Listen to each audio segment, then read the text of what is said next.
সালের জুলাই আগস্টে এই নতুন বাংলাদেশের জন্য শুধুমাত্র মীর মুগ্ধ আবু সাইদ প্রাণ দেয়নি। কমপক্ষে এই শেখ হাসিনা 2000 ছাত্র জনতাকে হত্যা করেছে জুলাই এবং আগস্টে। এখন দেখতে পাচ্ছি শুধুমাত্র মীর মুগ্ধ এবং আবু সাইদের নামে বিভিন্ন স্টেডিয়াম সহ বহু প্রকল্প তাদের নামে করা হচ্ছে।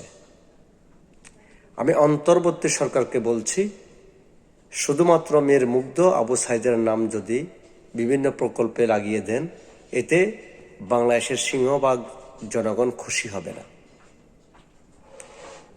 সাধারণ জনতা বাদ দিলাম, আরও যেসব ছাত্র নিহত হয়েছে তাদের নামেও বাংলাদেশের বিভিন্ন প্রকল্প তৈরি করুন, এবং যেসব সাধারণ ছাত্র নিহত হয়েছে এবং ছাত্রদের ভিতরে যেসব নেতা নিহত হয়েছে জুলাই এবং আগস্টে, তাদের নামে বিভিন্ন প্রকল্পের নাম করুন।